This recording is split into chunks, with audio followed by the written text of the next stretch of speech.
So, hello and welcome back to the final chapter of Heidi by Johanna Spyri. This has been a fun and interesting book. I'm glad we read it. I'm glad I found it. Like, I think that's the reason why I love hunting around in resale shops and used bookstores and stuff like that, because you can come across I could probably have found a reprint of Heidi from more modern times.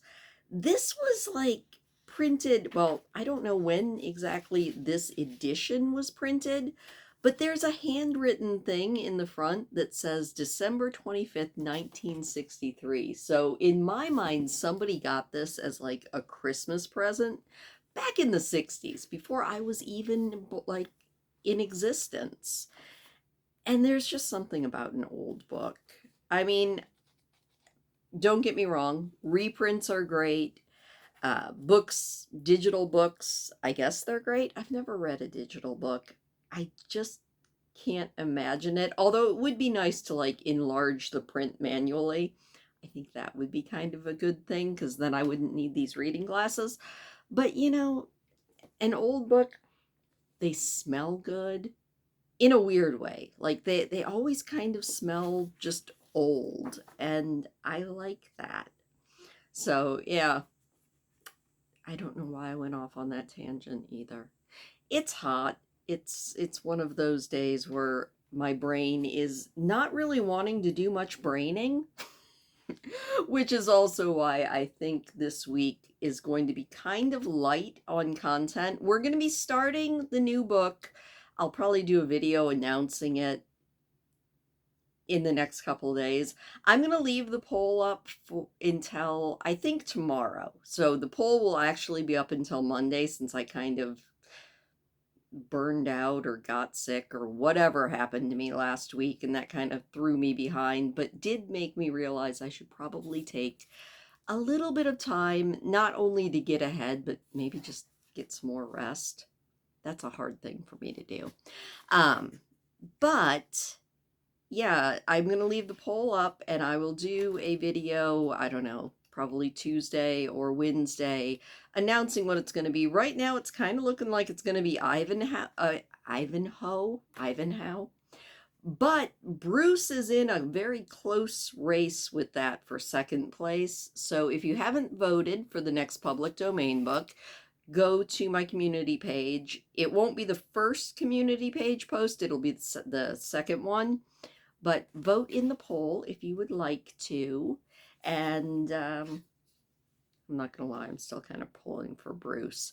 But we'll read whatever you guys vote on.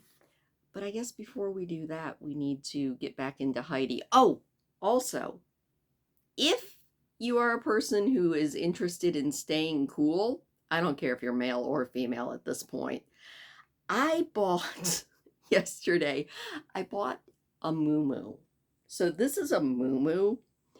I never pictured me as a muumuu person, like honestly, because I mean, think Mrs. Roper from Three's Company, and she always wore muumuus. I understand why she always wore muumuus now. I bought this thing yesterday, washed it, pulled it in off the line, put it on, and immediately felt like I was about 20 degrees cooler. I think I need about 100 more muumuus because it's nice to get a breeze. And they're so lightweight and they have pockets. That's very important. Pockets are kind of key. I don't know if they're flattering or not, but they're comfortable. And at this point, I don't care about much else. Also, it's really pretty because look, it's got butterflies on it. Anyway, none of that has anything to do with Heidi, where in the last chapter we had a little bit of a miracle. Clara seems to have learned to walk again, at least a little bit. And I'm still not sure how we're going to wrap up the whole Peter storyline with all of his jealousy in this next chapter. But we only have one chapter left. So I guess without further ado, let's jump back into Heidi by Johanna Spyri. And we are in Book 2 of Heidi, Chapter 9, the final chapter, which is titled Parting to meet again.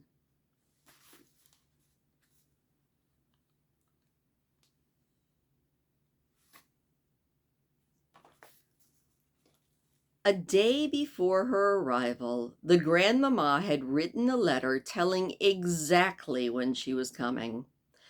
Peter brought this letter with him early the next morning on his way up to the pasture. He handed it to the uncle, who stood outside the hut with the girls, and then he rushed off as though something had frightened him.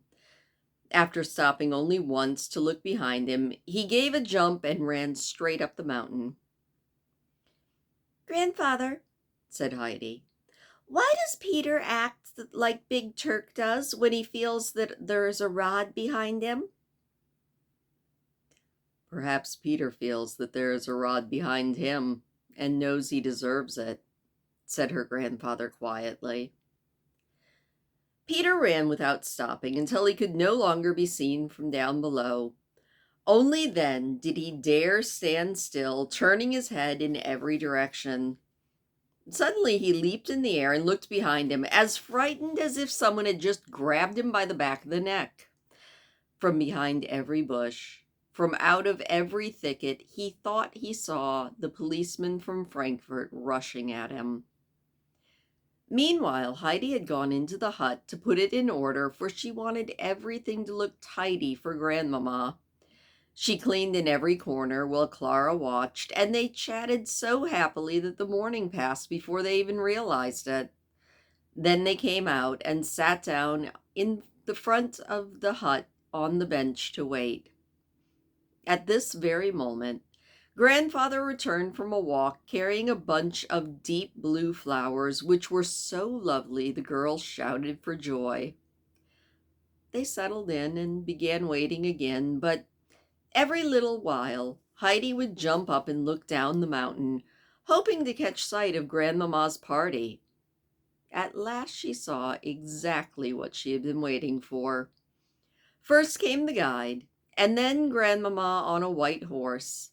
Last of all was the porter with a big basket on his back, for Grandmama would never think of coming up the mountain without taking plenty of wraps with her.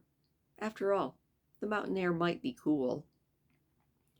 Nearer and nearer they came. When they reached the hut, Grandmama looked down at the girls from her horse.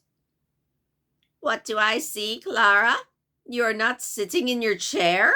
she exclaimed in alarm, and quickly dismounted. But before she had reached the children, she clapped her hands in excitement. "Clara, is that you, or is it not? You have red cheeks as round as apples. Child, I just don't know you any longer." She was about to rush over to Clara when Heidi slipped unnoticed from the bench. Clara stood up and, leaning on Heidi's shoulder, calmly began to walk. Grandmama stood frozen with fear, for her only thought was that Heidi was trying to do something rash. But what did she see? Clara was walking upright and safely next to Heidi. The girls looked at her with beaming faces, and then she rushed towards them. Laughing and weeping, she embraced Clara, and then Heidi, and then Clara again. Suddenly she saw the Almuncle, who was standing by the bench smiling. "My dear Almuncle, we have you to thank for this," she said. "It is your care and nursing—" "And sunshine and mountain air," said the uncle with a smile. "Yes, and Schwanli's milk as well," said Clara. "Grandmama, you ought to know how I can drink goat's milk and how good it is." "I can see that by your face, Clara," said Grandmama. "I cannot look at you enough. I must send a telegram to your father in Paris. He must come immediately. I won't tell him why. This will be the greatest joy of his life. Dear uncle, can the men take a telegram down the mountain for us?" "They've already left," he said. "But if the grandmama's in haste, we can send the goat herd." Then grandfather went a little way aside and gave such a penetrating whistle through his fingers that the echo whistled back from the rocks up above. It wasn't long before Peter came running, for he knew that whistle well. He was white as snow, for he thought the Almuncle was calling him to judgment. But the Almuncle only handed him a paper on which the grandmamma had written a few words and told him to take it to the postmaster in Dorfli. So Peter went along with the paper in hand, much relieved, for now at least. Finally, the others were able to sit down together around the table in front of the hut. The grandmamma had to be told everything from the beginning. How at first grandfather had tried to have Clara stand and then take steps. How they had taken the journey up to the pasture and the wind had rolled away the chair. How Clara's eagerness to see the flowers had brought her first attempt at walking. It was a long time before the children finished their story, for every now and then the grandmamma would interrupt. "Is it really possible? Is this little girl before me with the round, fresh face my pale, weak Clara?" Meanwhile, Herr Sussman had finished his business in Paris, and he was also preparing a surprise. Without writing a word to his mother, he took a train one sunny morning for Balse. He had been separated from his daughter for weeks and had been seized with such longing to see her, he felt he couldn't wait any longer. He had reached Ragatz a few hours after his mother had left. When he found that she had gone to the Alm, he immediately hired a carriage and he drove to Mayenfield. From here, he drove to Dorfli and then began the long walk up the mountain. But the climb proved harder and far more tiring than he had expected, and when no hut appeared, he became worried.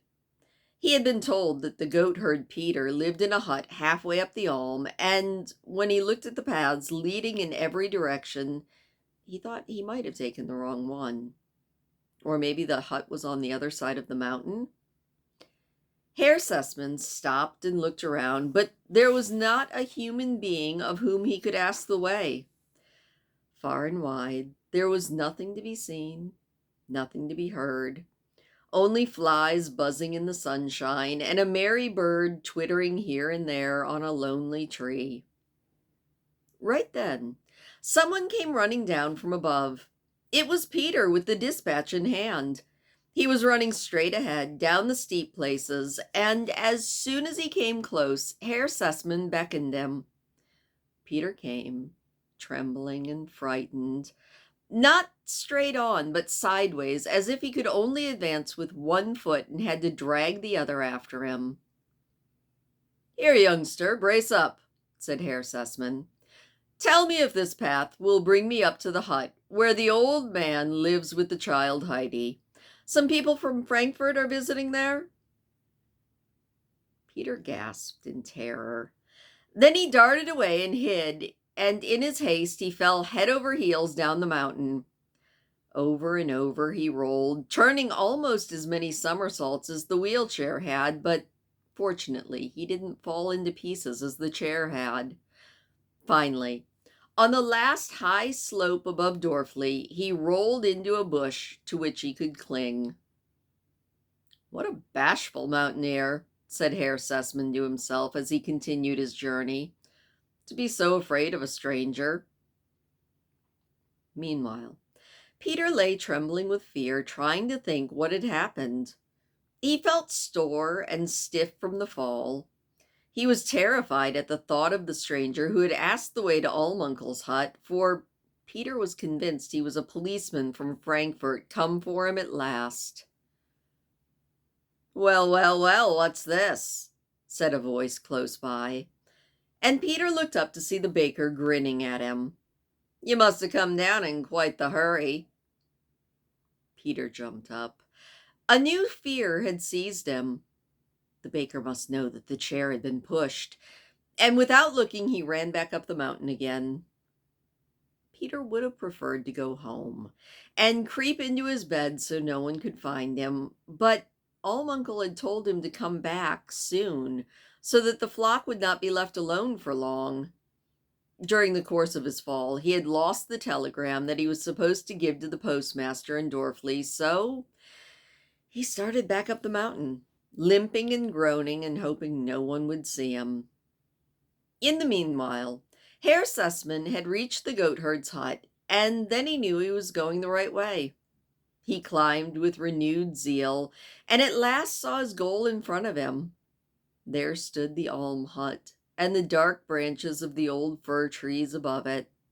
He had to smile, thinking that he would soon surprise his child. But a greater surprise, one he had little suspected, was in store for him. When the company in front of the hut saw him coming, a tall young girl with yellow hair and rosy cheeks rose from the bench. She leaned on Heidi, whose dark eyes were shining with excitement, and walked towards him with slow but easy steps. Herr Sussman stopped dead. Exactly had Clara's mother looked to him. Tears fell from his eyes as he gazed at the approaching children, and he didn't know if he was awake or asleep. "Papa, don't you know me?" called Clara. "Have I changed so much?" Then he rushed forward and took her in his arms. "Yes, you are changed. Is that you, Clara? Is it really you?" Then he stepped back, and he looked at her again to see whether it really was Clara standing in front of him. And we have a picture of the happy reunion.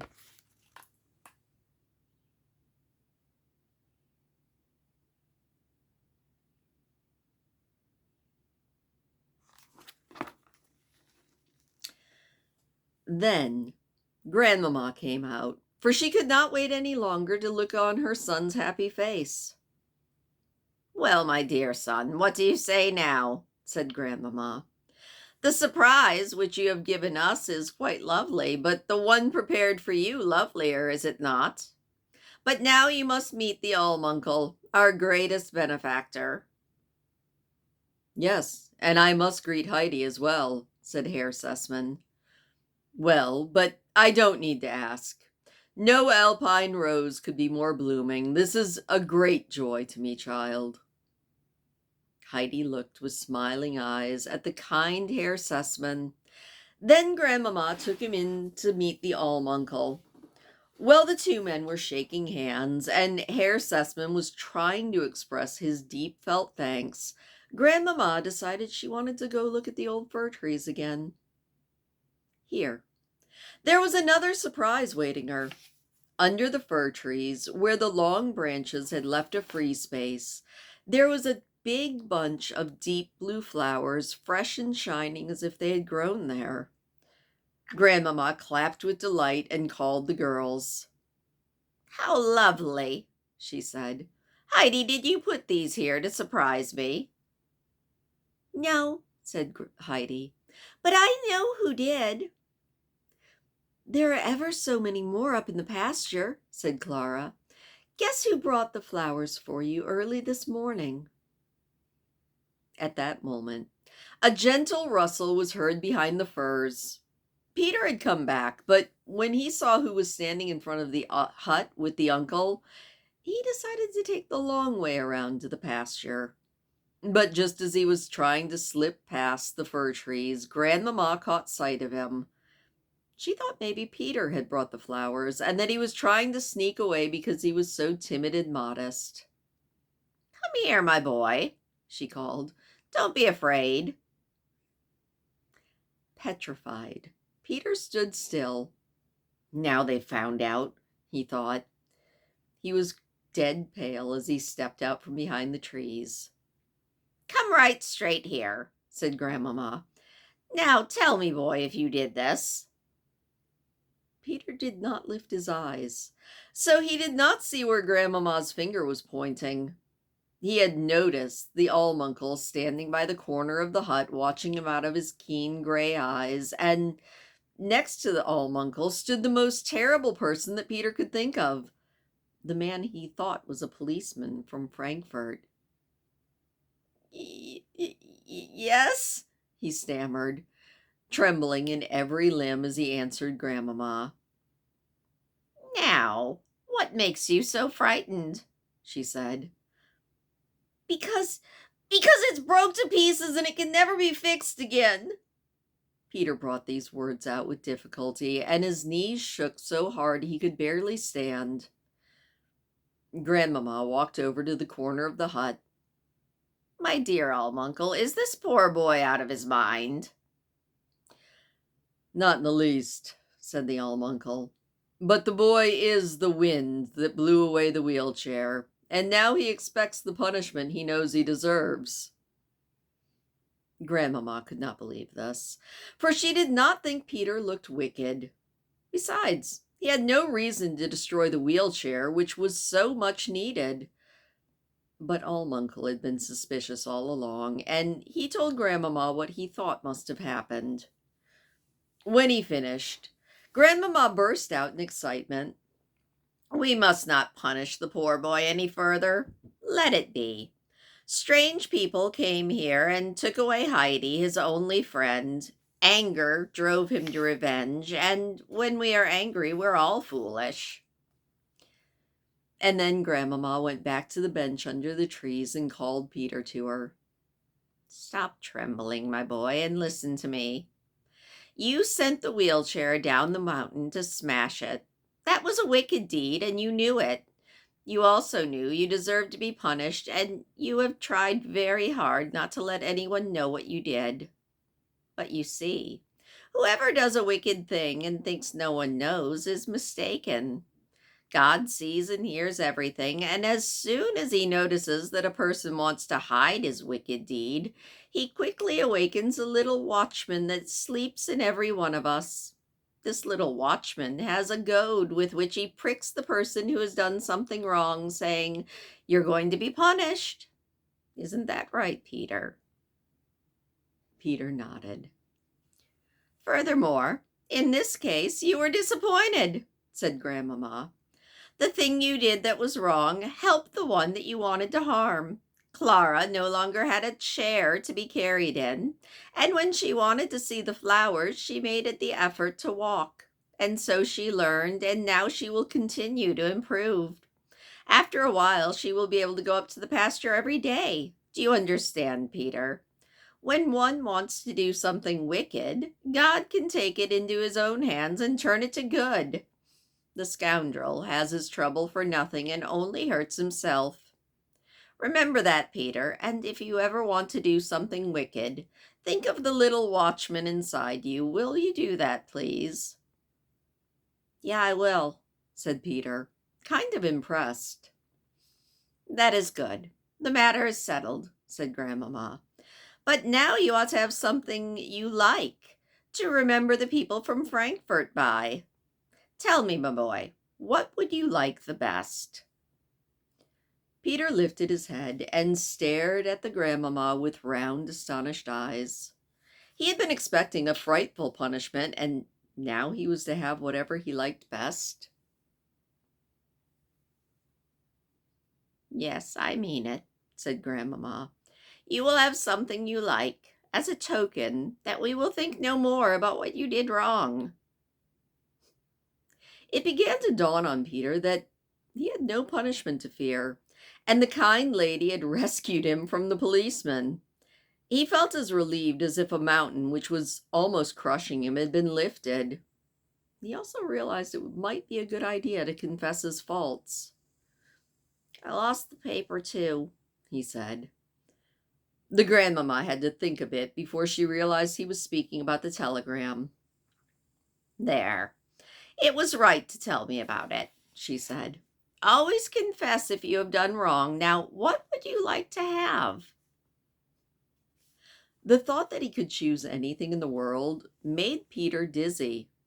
The whole fair at Mansfield came before his eyes with all the beautiful things upon which he had often looked for hours and thought he could never have. Peter had never owned more than 5 pfennigs, and the lovely whistles and the round knives and other alluring things had always been at least twice that much. He stood deep in thought, trying to decide if he would rather have a knife or a whistle. Then a bright thought came to him. If he asked for money, he wouldn't have to make up his mind till the next fair. 10 pfennigs, he said. That is not extravagant, said Grandmama with a smile. Come here. And she opened her purse and took out a big round silver coin, and on it she laid 2 small 10 pfennig pieces. This big coin is worth nearly as many 10 pfennig pieces as there are weeks in the year. You can use one every Sunday all year long. For my whole life? Said Peter. Grandmama laughed so hard at that the men stopped talking to listen. Grandmama kept on laughing. You will, my boy. I'll put it in my will. Then it will be handed over to you like this. To goat herd Peter, a 10 pfennig piece every week for as long as he lives. Herr Sussman nodded and also laughed. Peter looked at the present in his hand to see if it was real. Thank you, he said. And then he ran away, taking extraordinary leaps, but this time he kept his feet, for now he was not driven by fear, but happiness. Later, when in front of the alm hut they had ended their midday meal, Clara held her father's hand. Oh, Papa, she said, if only you knew everything that the alm uncle has done for me. I'm never going to forget it. I wish I could do something to make him even half as happy as he made me. That's my desire as well, dear, said her father. I've been wondering how we can show him our gratitude. Herr Sussman stood and went to the alm uncle, who was sitting with Grandmama. My dear friend, let us speak together, he said. For years I have had no real happiness. For what good was my money when I could not make my child well? But you have made her well for me, and I can never repay you for what you've done. But anything that is in my power I would like to do. How can I show you my gratitude? Alm uncle just smiled. Herr Sussman, I have had my share of joy at Clara's recovery. My pains have been well rewarded. I thank you for your kind offer, but there is nothing I need. As long as I live, I have enough for the girl and myself. But I do have one wish, and if it could be granted, I would never worry again. Name it, said Herr Sussman. I am old, said Alm uncle. I will not live much longer. And when I go, I cannot leave Heidi anything, and she has no relatives, except for one who might take advantage of her. If you could assure me that Heidi need never go among strangers to seek her bread, then you would have rewarded me for anything I did for you and your child. Oh, my friend, that goes without saying, said Herr Sussman. She belongs with us. Ask my mother, my daughter. Heidi will never be left to other people, but if it would be a comfort to you, my friend, shake hands on it. I'll say even more. Heidi is not made for a life in a strange land. We've seen that, but she has friends. The doctor is coming up here again this autumn, and he plans on settling. He found more pleasure in your company and Heidi's than in anyone else. And so you see, Heidi will have 2 protectors.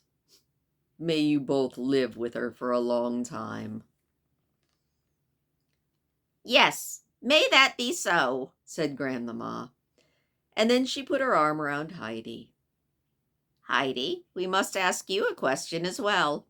Come and tell me, do you have a wish that you would like granted? I do, said Heidi. Then speak up, said Grandmama.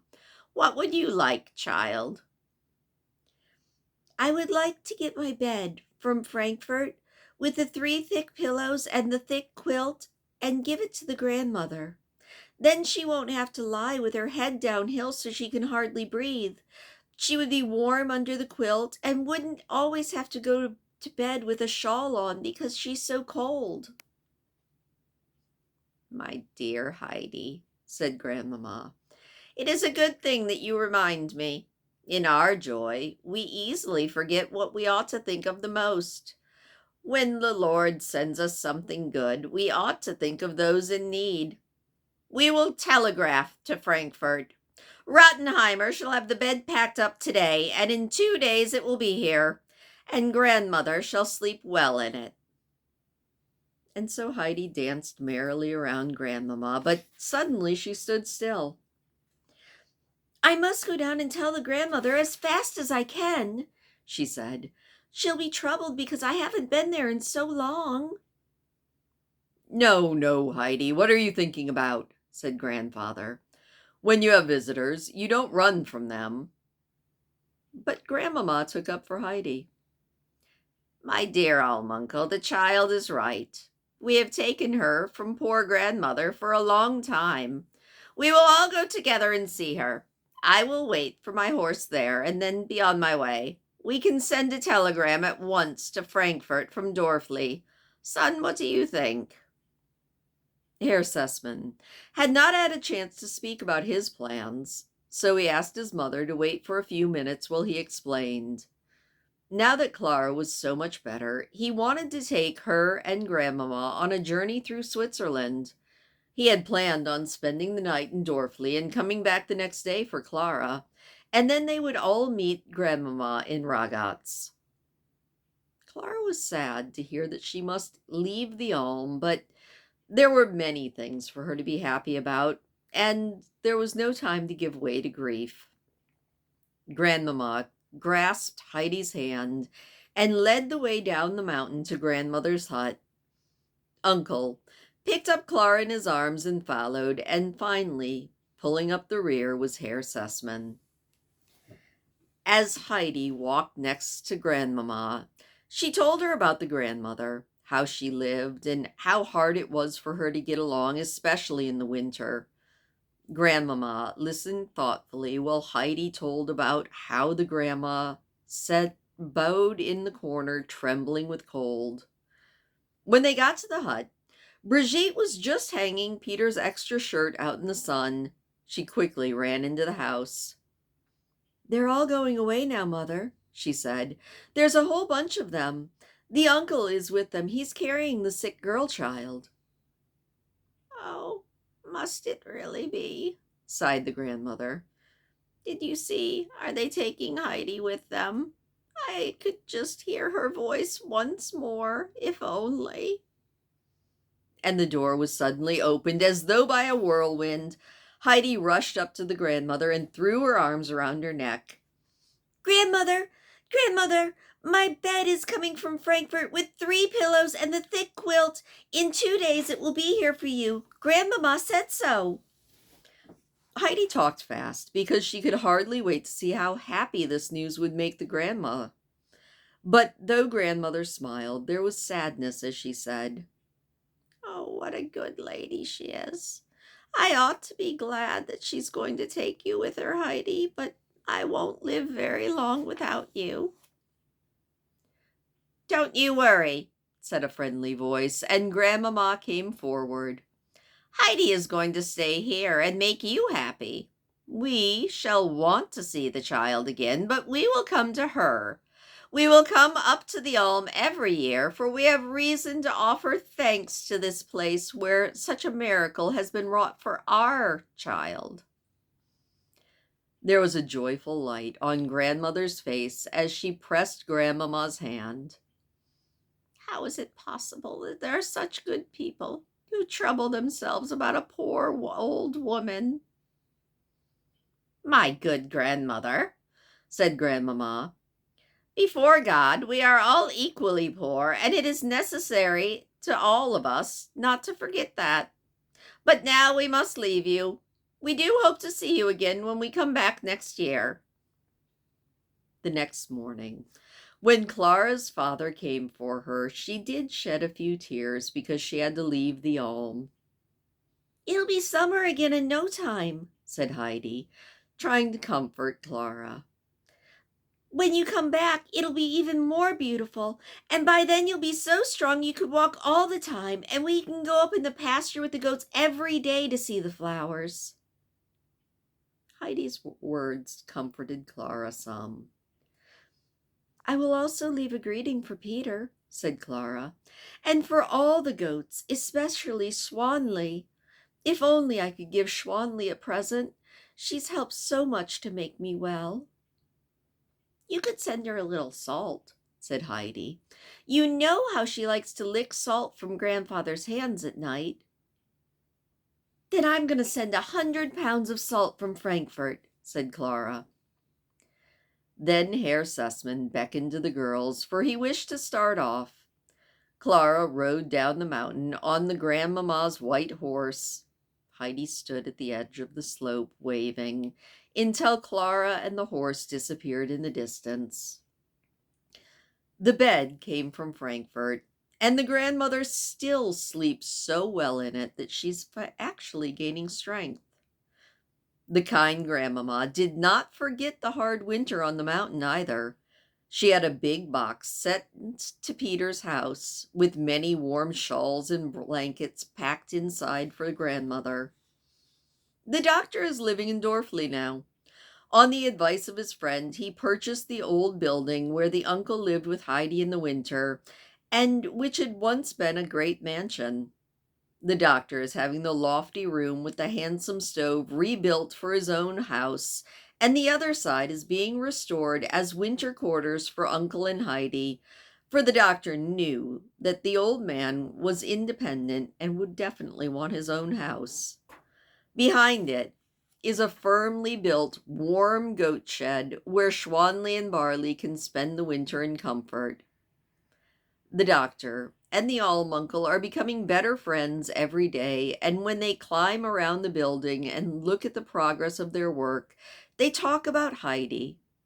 To both of them, their chief joy in the house is that they are together with their happy child.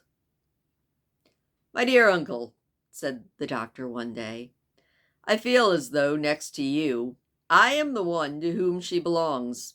And I want her to share in my property like my own child would.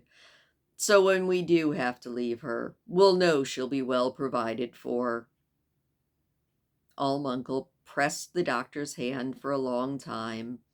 He spoke not a word, but the doctor could read the old man's gratitude. Meanwhile, Heidi and Peter were sitting with the grandmother, and Heidi had so much to tell them she hardly stopped long enough to get her breath. All three were quite happy because of all the wonderful things that had happened. But Peter's mother, Brigitte, looked to almost be the happiest of all. Heidi had told her it was true. Peter was to have 10 pfennigs every week for the rest of his life. Finally, grandmother said, "Heidi, read me a song of praise and thanksgiving. I feel like praising our Lord and giving him thanks for everything he's done for us." And that was the end of the book. That did not feel like an actual ending. Yeah, it really didn't feel like an actual, true, genuine ending. It felt like just another chapter break. I don't know, because like I said, I've never really read Heidi. Does anybody know, is there more, or are there more Heidi books, or was there just the one? Interesting, interesting, interesting. Anyway, that was Heidi. She's a very happy little girl. I find her less, I guess, coilingly sweet than, say, the Pollyanna trope, which I often accuse myself of being, at least in public. But it is good to look at the positive things in life. And that is something I did find that this book did a really good job of reminding us that, you might not have a lot. A lot of us don't have a lot. But if you have enough, then that's all you really need. To that end, though, I would like more than a bowl of goat's milk, a slice of cheese, and a piece of bread 3 times a day. That would get incredibly boring. Anyway, that is where we're going to leave it. Please do hit the thumbs up on your way out. If you haven't voted for our next public domain book, please do that. It is the second community post on the community post tab over on YouTube. Like if you go to my actual YouTube page, it'll be on the community post there. We'll be starting that book next week, probably next Monday. That's my tentative date. I'm going to give myself this week to get a little bit ahead on videos and maybe just take a couple days to sleep and relax and get out and pick more blueberries or something. Anyway, I wish you all the very best. Everybody go and also relax.